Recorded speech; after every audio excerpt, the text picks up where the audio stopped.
नमस्कार बच्चों, मेरा नाम है एविस मान। तो मैं आपका स्वागत करता हूँ मेरे यूट्यूब चैनल एपी एजुकेशन।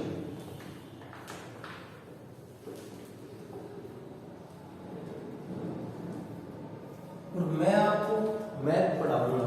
तो सबसे पहले उसके विषय में जान लेते हैं। मैथ के विषय में थोड़ा सा पता करते हैं कि ये आखिर है क्या। तो मैथ्स को हम दो तरीके से पढ़ेंगे, एक है अर्थमेटिक और एक है एडवांस। और मैं जो प्रोग्राम सीरीज शुरू कर रहा हूं, ये एक जो आपके आने वाली वैकेंसीज है उनके लिए शुरू करी गई है। जैसे यदि मैं बात करूं कि इस सीरीज को शुरू करने का महत्व किस किस वैकेंसीज में है, तो सबसे पहले उसकी बात करते हैं। जो प्रॉपर मोटिव है वो है मेरा यूपीएसआई का, उससे आगे यूपी कांस्टेबल, उसके आगे एसएससी जीडी और एक ग्रुप डी रेलवे।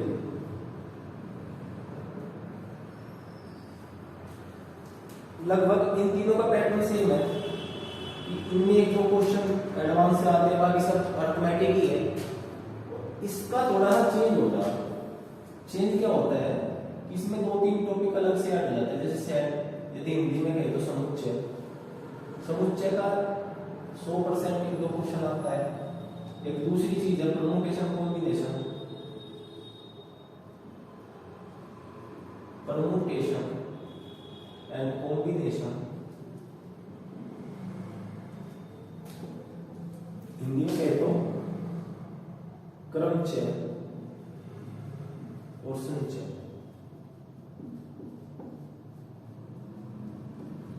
इसका भी डेफ में एक दो क्वेश्चन आता है। और इससे आगे प्रोबेबिलिटी, प्रोबेबिलिटी का 100% दो क्वेश्चन आते ही आते हैं प्रायिकता।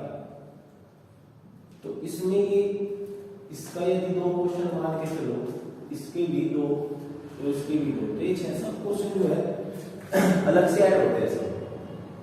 चलिए, और विशेष रूप से मैं जो लेके चलूंगा, यदि उसकी बात करेंगे तो वो यूपीएसआई का ही होगा। और यूपीएसआई का यदि आपने कर दिया तो UP constable, SSC, group D, सब हर कोई एग्जाम आप कर सकते हो। ठीक है, चलिए अब जैसे देखिए मैं जो है एक, यदि हम सिंपल लैंग्वेज में पढ़ें तो ज्यादा बेहतर होता है। अब बहुत से क्वेश्चन ऐसे होते हैं कि जो देखने में टफ होते हैं लेकिन करने में नहीं होते, और टीचर उनको टफ कराते हैं। ठीक है, एक क्वेश्चन है बहुत सिंपल है और उसको इतना कॉम्प्लिकेटेड बनाते हैं कि घुमा कभी रेशो से करा रहे, कभी परसेंटेज से करा रहे, कभी किसी से एक्स से करा रहे। तो ये जो क्वेश्चन होते हैं इनको टफ कराया जाता है, ये टफ होते नहीं है। जैसे यदि मैं एक क्वेश्चन की बात करूं तो एक क्वेश्चन है परसेंटेज में भी आता है और रेशो में भी आता है। एक क्वेश्चन दोनों चैप्टर से बिलोंग करता है। जैसे एक क्वेश्चन है ताजे फलों में 80% पानी है और सूखे फलों में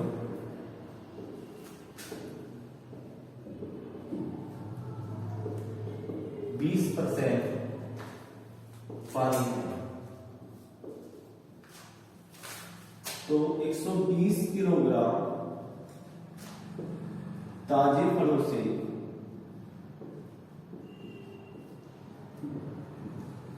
कितने किलोग्राम सूखे फल प्राप्त हो सकते हैं।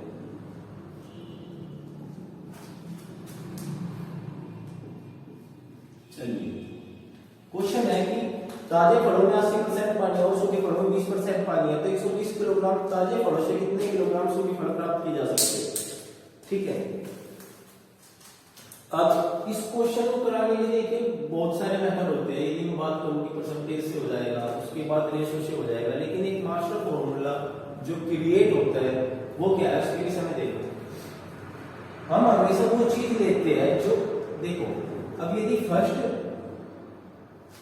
इस इतने की बात करें तो इसमें पानी जो हो जाए, ताजे फलों की बात करें, यहाँ पे लिख सकते हो कि ताजे फलों में जो पानी है वो 80% है, तो सूखा जो बचा वो कितना बचा 20%। अब सूखे फलों की बात करें तो सूखे फल, इनमें जो पानी है वो 20% है, तो जो सूखा बचा वो कितना होगा 80%। क्योंकि हमें ताजे फलों से सूखे फल प्राप्त करने हैं तो हम हमेशा क्या लेंगे सूखा, क्योंकि पानी तो जो सूखे फल है उनमें भी होता है, लेकिन हम लेते हुए जिसके विषय में वो बात करता है, यहाँ पे सूखे फलों से ताजे फलों की बात करता तो भी सेम पैटर्न होता। ठीक है, अब देखिए कि 120 किलोग्राम में सूखा कितना है 20%। अब जितना इस 120% में 120 किलोग्राम में 20% है, उतना ही x किलोग्राम में 80% सूखा होगा। दोनों क्या होगी इक्वल क्वांटिटी होगी कि जितना 120 किलोग्राम में 20% सूखा होगा उतना ही x किलोग्राम में 80% सूखा होगा, क्योंकि बात उसने जो करी है वो सूखे फलों की करी है। ठीक है, चलिए 20 चौका 80, 4 से इसको डिवाइड करें तो 30, तो x इक्वल टू आ गया 30 किलोग्राम। तो 120 किलोग्राम से 30 किलोग्राम सूखे फल प्राप्त किए जा सकते हैं। अब इस क्वेश्चन को करने के बहुत सारे मेथड है। ठीक है, एक प्रॉपर लेकिन ये मेथड जो है ये मास्टर मेथड है कि इससे कितना भी क्वेश्चन हो जाए। एक जैसे एक क्वेश्चन और मैं बता देता हूं आपको इसी फॉर्मूले से, सेम इसी फॉर्मूले से एक और क्वेश्चन कर लेते हैं। ऐसा एक क्वेश्चन है कि वो मिश्रण में क्वेश्चन देगा कि 10 किलोग्राम के मिश्रण में 20% कॉपर है,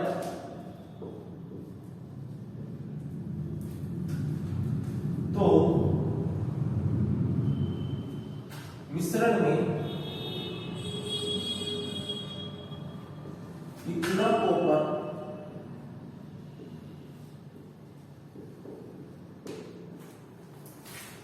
और मिलाया जाए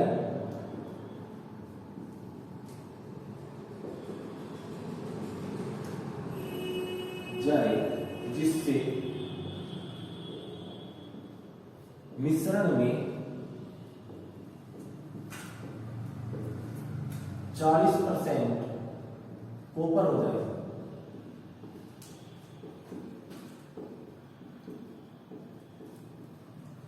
ऐसे क्वेश्चन को करने में हमें लेना क्या होता है कि जो क्वांटिटी चेंज नहीं होती। अब देखिए यदि पहले बात करें तो कॉपर जो है वो 20% है, तो एक्स्ट्रा जो अन्य पदार्थ है वो कितने हैं 80%। यदि सेकंड की बात करें तो उसमें क्या इसमें कितना कॉपर और मिलाया जाए, तो मिलाया क्या है कॉपर मिलाने के बाद कॉपर हो जा रहा है 40%, तो एक्स्ट्रा जो क्वांटिटी बच गया वो है 60%। ठीक है, अब हमें लेना वो है जो चेंज नहीं हो रहा। ठीक है, जो बदलता नहीं है, तो कॉपर मिला रहे हैं तो कॉपर तो चेंज हो रहा होगा, तो क्या चेंज नहीं हो रहा कि जो एक्स्ट्रा मटेरियल उसमें है वो कभी चेंज नहीं होगा, जितना था उतना ही है। हमने मिलाया सिर्फ कॉपर है और कॉपर के विषय में यही बात कर रहे हैं। तो देखिए 10 किलोग्राम का 80%, जितना अन्य क्वांटिटी यहाँ पे होगी उतना ही अब जो नया मिश्रण होगा उसमें होगी। अब मान लीजिए मिश्रण हो गया x किलोग्राम, तो इसका 60% जितनी क्वांटिटी होगी वो 10 का 80% के इक्वल होगी।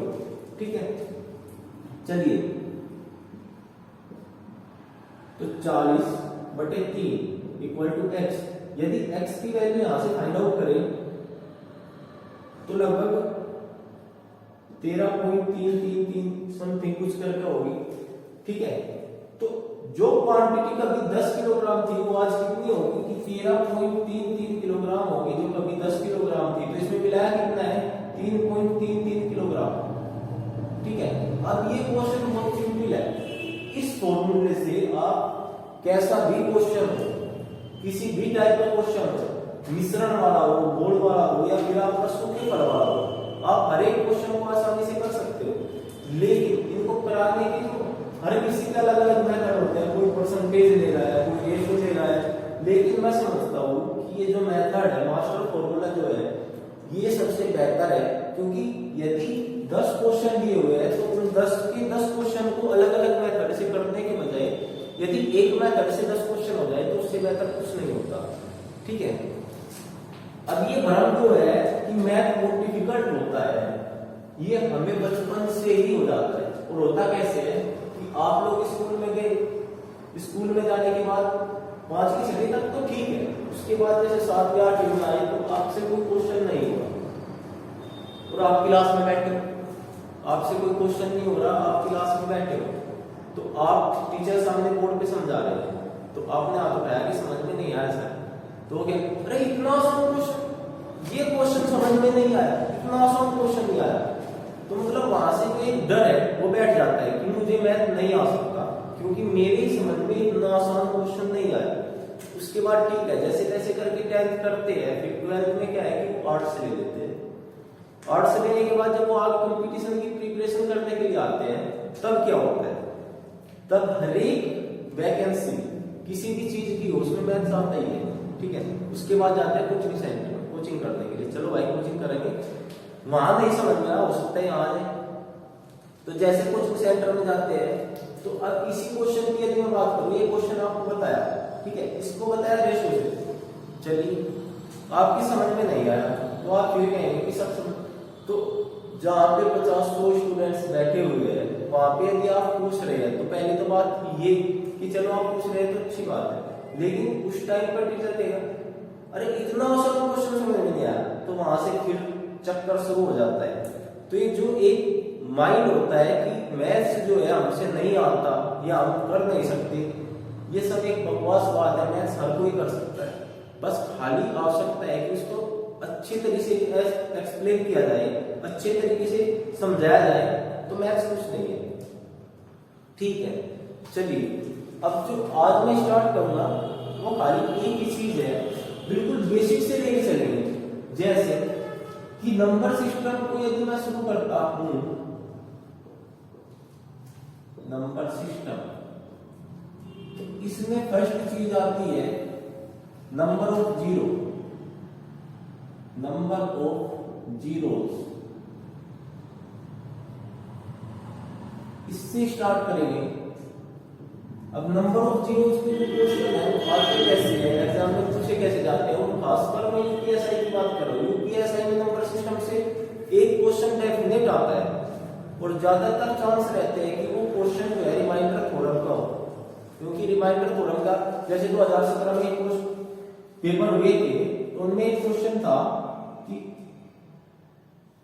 8³ into factorial 15 factorial 16 17 factorial into 18 factorial, वो डिवाइड कर रहे थे 16 से, तो उसने पूछा फाइंड द रिमाइंडर, तो शेष फल बताओ। इस तरीके को क्वेश्चन लगभग आ रहे हैं, इस तरीके का क्वेश्चन आता है रिमाइंडर थ्योरम से। ठीक है, अब ये क्वेश्चन है कुछ नहीं, जीरो है, सीधी सी बात है, क्योंकि यदि फैक्टोरियल 15 की मैं बात करूं तो 15 इंटू 14 इंटू, इसमें देखो यदि फैक्टोरियल 15 को एक्सपेंड करें तो इसमें दो चीज आने डेफिनेट है, 8 इंटू 2, इसमें भी होगा 8 इंटू 2, इसमें भी, तो 8 की क्यूब की यदि बात कर रहे हैं तो 8 यदि डिवाइड होगा फिर 8 होगा इंटू 8 होगा, तो ये तो डेफिनेट डिवाइड होगा 16 से, तो यदि सब कुछ डिवाइड होगा तो रिमाइंडर क्या होगा, 0। चलिए, लेकिन नंबर ऑफ जीरो जो है उससे भी क्वेश्चन आने के चांस है, हो सकता है कि क्वेश्चन आ जाए।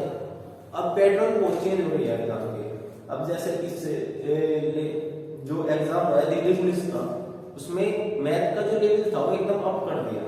ठीक है, जहां 15 क्वेश्चन, शायद 15 दे रहा था, जहां वो 15 क्वेश्चन दे रहा था मैथ के, 15 क्वेश्चन में से ज्यादातर 70% स्टूडेंट्स करके आ रहे 6 या 7। ठीक है, तो मैथ्स भी एक अहम भूमिका रखता है पेपर पास करवाने में। चलिए, और जिसको लगता है कि नहीं ऐसे ही है कि बिना मैथ्स के ही पेपर हो जाएगा, तो एक मूर्खता है कि यदि आप 15 क्वेश्चन आ रहे तो 15 के 15 नहीं, कम से कम 13 क्वेश्चन तो करके आओ, कम से कम 13 क्वेश्चन तो करके आओ। और जीएस को कोई विश्वास नहीं होता कि जीएस को कहां से पूछ ले, हो या ना हो, ठीक है। चलिए, नंबर ऑफ जीरो, तो फर्स्ट टॉपिक होगा नंबर ऑफ जीरोस। तो नंबर ऑफ जीरोस में जो क्वेश्चन आते हैं, चलिए स्टार्ट करते हैं नंबर ऑफ जीरोस को। फर्स्ट क्वेश्चन है कि find the number of zeros from right hand,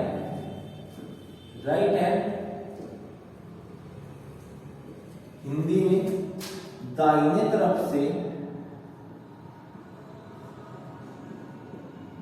तरफ से शून्यों की संख्या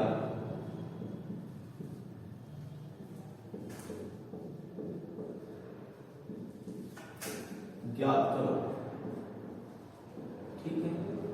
अब क्वेश्चन है 1 into 2 into 3 into 4 up to 100, up to 100।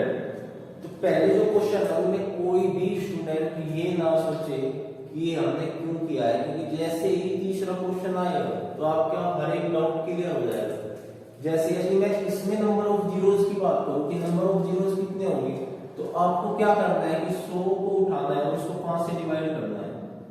यदि 5 से डिवाइड करूं तो मुझे सिर्फ उससे मतलब है जो डिवाइड होने के बाद आ रहा है। देखो 5 से डिवाइड करने के बाद 20 आ रहा है, और फिर 5 से डिवाइड करेंगे, 5 चौक 20। हम वहां तक डिवाइड करते रहेंगे जहां तक वो डिवाइड हो सकता है। अब देखिए 4 आ गया, 4 5 से डिवाइड हो सकता है, 4 5 से डिवाइड हो सकता है, नहीं हो तो सकता है लेकिन पॉइंट में आएगा, पॉइंट वाला नहीं, जहां तक डिवाइड हो सकता है वहां तक बात करनी है, ठीक है। अब इसको छोड़ के बाकी जो है इनको जोड़ दिया जाए, तो 24 + 4 = 24, तो जीरो कितने होंगे उसमें, 24 जीरो होंगे, ठीक है। अब यदि इससे अगला जो क्वेश्चन है 1 into 2 into 3 into 4 up to 200, बिल्कुल सेम पैटर्न है। जहां पे सीरीज सीक्वेंस में दी हुई हो सेम पैटर्न होता है, बिल्कुल सेम, कि 200 को उठाओ और डिवाइड करो किससे, 5 से, तो कितना हो गया 14। इसके बाद 5 से डिवाइड करोगे 8। देखो अब 8 डिवाइड हो रहा है 5 से, 8 जो है डिवाइड हो रहा है 5 से, तो इसको डिवाइड करो, 5 × 5, रिमाइंडर कितना आ गया 3। अब हमें रिमाइंडर से कोई मतलब नहीं है, हमको मतलब ऐसे इससे जितनी बार में डिवाइड हो रहा है, तो यदि मैं इसको 5 से डिवाइड कर रहा हूं तो कितना आ रहा है 1। अब वही ऐसे पैटर्न, इसको छोड़ो बाकी सबको जोड़ो, तो इसका आंसर कितना होगा 14 + 8 + 1 = 49, ठीक है। अब मैथ क्वेश्चन ये है कि हम 5 से ही डिवाइड क्यों कर रहे हैं, ठीक है। तो अब जो अगला क्वेश्चन है वो इस डाउट को क्लियर कर देगा कि 5 से डिवाइड क्यों किया, तो 5 से ही डिवाइड करने के पीछे क्या मोटिव है, ठीक है। चलिए, ये सिर्फ वहां पे यूज होगा जहां पे सीरीज में दी होगी और सीरीज स्टार्ट होगी 1 से, ठीक है। अब जिससे अगला क्वेश्चन है वो क्वेश्चन है 10 × 15 × 80 × 20 × 25 × 30। तो find the number of zeros, find the number of zeros from right hand, कि दाहिने तरफ से शून्यों की संख्या कितनी होगी बताओ। तो देखिए जीरो जो बढ़ता है वो कैसे बढ़ता है, यदि 5 के साथ किसी भी सम संख्या से मल्टीप्लाई की जाए,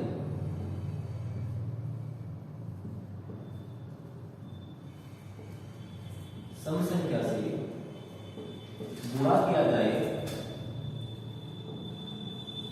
तो क्या बनता है 0। देखिए जैसे 5 into 2 equal to 10, 5 into 4 equal to 20, 5 into 6 equal to 30। तो 5 के साथ यदि मैं एक किसी भी सम नंबर से मल्टीप्लाई करता हूं तो क्या हो रहा है कि 0 बन जा रहा है। यदि इससे अलग मैं बात करूं तो कभी 0 नहीं बनता। किसी भी नंबर के साथ मल्टीप्लाई किसी की भी करके देख सकते हो। देखिए जैसे मान लीजिए 2 into 1 करें, 3 into कुछ भी करें तो 0 नहीं आएगा, 4 into 5 करें तो 0 आ रहा है। यहाँ पे क्या हो रहा है कि 5 के साथ एक सम संख्या से मल्टीप्लाई हो रहा है तो ही 0 बन रही है। ठीक है, अब मेन बात जो है वो ये है कि 5 से 1 डिवाइड करा है। यदि 0 बनाने में हम लोग इन सम नंबर्स का भी तो है, इनसे डिवाइड हम क्यों नहीं करते। तो 0 बनाने में जो है देखो 5 और 2, सबसे छोटा सम नंबर की हम बात करेंगे, सबसे छोटा सम संख्या है 2। तो 0 बनाने में जो m भूमिका है वो है 5 और 2 की। ठीक है, 5 और 2। ठीक, अब देखिए इस क्वेश्चन की यदि बात करिएगा तो सबसे पहले क्या करें, इसके फैक्टर कर लो। 2 into 5, इसके 3 into 5, 2 into 3 into 3, 20 के यदि फैक्टर करें तो 2 into 2 into 5, 25 के करें तो 5 into 5, 30 के करें तो 5 into 2 into 3। अब हमें देखना है सिर्फ 2 और 5 को। तो देखिए 5 1 2 3 4 5 6, 5 कितनी बार आया 6 बार, तो 5 की पावर 6 होगा। ठीक है, 2 कितनी बार आया, ये 3, जो भी आता है 5 और 2 से अलग जो भी है उनको सबको छोड़ दो, सिर्फ बात करेंगे 5 और 2 की। तो 2 कितनी बार आया, 1 2 3 4 5, तो 2 कितनी बार आया, 5। अब डाउट ये है कि 5 की पावर 6 है, 2 की पावर 5 है, तो 0 कैसे बनेगी और कितनी बनेगी। अब एक बात बताओ, मान लीजिए 2 की पावर 3 गुणा 5 की पावर 2 है। अब यदि इसको मैं करूं तो 2 into 2 इस तरीके से लिखूंगा, 2 into 2 into 2, 2 की पावर 3, और 5 की पावर 2 की बात करें तो 5 into 5। ठीक है, 0 हमेशा वो डिजिट बनाएगा 5 और 2 में से जो कम बार आ रहा है। जैसे देखो 5 into 2 10, 5 into 2 10। अब यहाँ पे 2 एक एक्स्ट्रा है, इसका कोई रोल नहीं है। जो नंबर कम बार आएगा उतनी ही 0 होगी। जैसे इसमें है 2 की पावर 5, यदि 5 की पावर 6 की बात करो तो 5 into 5 into 5 5 5। ठीक है, अब 2 की पावर 5 है तो 2 into 2 into 2 into 2 into 2। अब ये 5 एक एक्स्ट्रा बच गया। इसकी कोई भूमिका नहीं होगी कि 0 एक डिविडेंड कर लिया, अकेला कभी भी डिविडेंड नहीं कर पाएगा। इसके साथ 2 आना अवश्य जरूरी है। जैसे एक यहाँ पे बनी, एक 0 यहाँ पे, एक यहाँ पे, एक यहाँ पे और एक यहाँ पे, तो टोटल 0 जो बनी इसमें वो है 5। देखो 1 2 3 4 5, तो इसमें 0 कितनी बनी, 5 0 बनी। ठीक है, और 2 की पावर 5 है, तो हम हमेशा वो नंबर लेंगे जो कम बार आया वो होगा। तो जैसे 2 की पावर 5 है तो 0 कितनी बनेगी, 5 बनेगी। ठीक है, कोई दिक्कत है। चलिए इससे आगे क्वेश्चंस को देखते हैं। अब मेरे हिसाब से ये डाउट क्लियर हो गया होगा कि हमने 5 से ही डिवाइड क्यों किया था। ठीक है, अब जैसे देखिए एक क्वेश्चन लेते हैं, 10 into 11 into 12 into 30 up to 200। इसमें पूछेगा कि find the number of zeros from right hand, दाहिने तरफ से शून्यों की संख्या बताओ। तो ये फॉर्मूला जो था कि 5 से डिवाइड कर रहे, जब सीरीज 1 से स्टार्ट तब कर रहे थे, तो आप मान लीजिए कि सीरीज 1 से स्टार्ट है, 1 into 2 into 3 into 4 up to करके 9 into 10। अब सीरीज 1 से स्टार्ट होगी, तो अब देखो कि यदि 200 लास्ट में दिया हुआ है तो इसमें 0 कितने होंगे, इसको डिवाइड करो 5 से। जहां तक डिवाइड हो सके वहां तक डिवाइड करना है, और इस दोस्तों को छोड़ के बाकी जो नंबर है उनको सब ऐड कर दो। 40 प्लस 8 प्लस 1 इक्वल टू 49। तो यदि मैं 1 से सीरीज को स्टार्ट कर रहा हूं 200 तक, तो 0 जो है 49 0 बना रहा है, लेकिन सीरीज दी हुई है 10 से लेकर, तो 10 से पहले कितनी 0 बनेगी? 10 से पहले मैं बात करूं तो 1 से 9 तक डिजिट है, इनमें कितनी 0 क्रिएट होगी उस चीज को देखो कि 9 को यदि मैं डिवाइड करता हूं 5 से तो 4 आ रहा है। 5 से यदि मैं 9 को डिवाइड कर रहा हूं तो सॉरी 1 आ रहा है। 5 से यदि मैं 9 को डिवाइड कर रहा हूं तो 1 आ रहा है, तो यहाँ पे 0 कितनी होगी? 1 0 होगी। ठीक है, अब 1 से 9 तक 1 0 होगी, और 1 से 200 तक 49 0 है, तो 10 से लेकर 200 तक कितनी 0 होगी? 49 माइनस 1 इक्वल टू 48। तो इसमें कितनी 0 बनेगी? 48। तो सीरीज कहीं से भी स्टार्ट हो, सीरीज कहीं से भी स्टार्ट हो, किसी भी नंबर से स्टार्ट हो, तो मेरे हिसाब से आप लोग बता सकते हो कि उसमें 0 कितनी होगी। ठीक है, चलिए अब इसमें जो एक अगला क्वेश्चन है वो ज्यादा अच्छा क्वेश्चन है, जैसे 5 into 10 into 15 into up to 300। अब इसमें बताओ कि नंबर ऑफ जीरोस कितनी होगी। तो यदि इस क्वेश्चन की बात करें तो मैंने कहा था कि मान लीजिए आपके दो पड़ोसी हैं, एक पड़ोसी हर दूसरे दिन आ जाता है, एक पड़ोसी हर 5वें दिन आ रहा है। देखो जैसे 1 into 2 into 3 into 4 into 5 into up to 200। ठीक है, अप टू 200। अब इसमें मान लीजिए कि आपके दो पड़ोसी, एक है 2 एक है 5। एक पड़ोसी तो है कि हर दूसरे दिन आ जाता है, और एक पड़ोसी है कि हर 5वें दिन आ जाता है। तो कम कौन सा आता है? जो हर 5वें दिन आएगा, वो आ जाए 5 दिन छोड़ के फिर आएगा, फिर 5 दिन छोड़ के आएगा। और एक है कि हर दूसरे दिन आ जाता है, पहले दिन एक दिन बीच में गैप मार रहा है, हर दूसरे दिन आ रहा है कंटिन्यू। तो हमें वो देखना है कि जो कम बार आता है। ठीक है, अब इसमें बताओ, अब इस क्वेश्चन में बताओ कम बार क्या आएगा। भाई हर नंबर में 5 है, देखो इसमें यदि मैं इसके फैक्टर करूं तो 5 इंटू 1, इसके करूं तो 5 इंटू 2, इसके करूं तो 5 इंटू 3। ठीक है, इसी तरीके से तो इसमें जो 5 ज्यादा बार है, तो इसमें तो 5 ज्यादा बार है। ठीक है, 5 हर एक नंबर में 5 है, तो 5 तो ज्यादा बार है क्योंकि हर बार आ रहा है। तो इसमें क्या करेंगे? इसमें हम 5 से डिवाइड नहीं करेंगे, किससे डिवाइड करेंगे? 2 से। तो देखो यदि 300 को 2 से डिवाइड करते हैं तो 150, फिर 2 से करो, वहां तक डिवाइड करना है जहां तक वो हो सके। 75 फिर से डिवाइड करो, 37 फिर से डिवाइड करो, 80 फिर से डिवाइड करो, 9 फिर से करें तो 2। अब 2 भी 2 से डिवाइड होगा तो कितना होगा? 1। तो इसमें नंबर ऑफ जीरोस कितनी होगी कि 300 को छोड़ के बाकी जो नंबर है उनको सबको ऐड कर दो। 150 plus 75 plus 37 plus 80 plus 9 plus 4 plus 2 plus 1। तो टोटल नंबर ऑफ जीरो कितनी होगी? 4 2 6 7 2 7 16 16 26 26 7 26 7 35 35 5 40। तो 0 4 7 5 12 3 15 1 16 और 4 तो शायद 200। तो 200 नंबर ऑफ जीरोस होगी। तो कितनी जीरो होगी? 200। ठीक है, चलिए ये तो होगी इस क्वेश्चन की बात। अब इससे अगले वाला जो क्वेश्चन है उस क्वेश्चन को देखो। वो क्वेश्चन क्या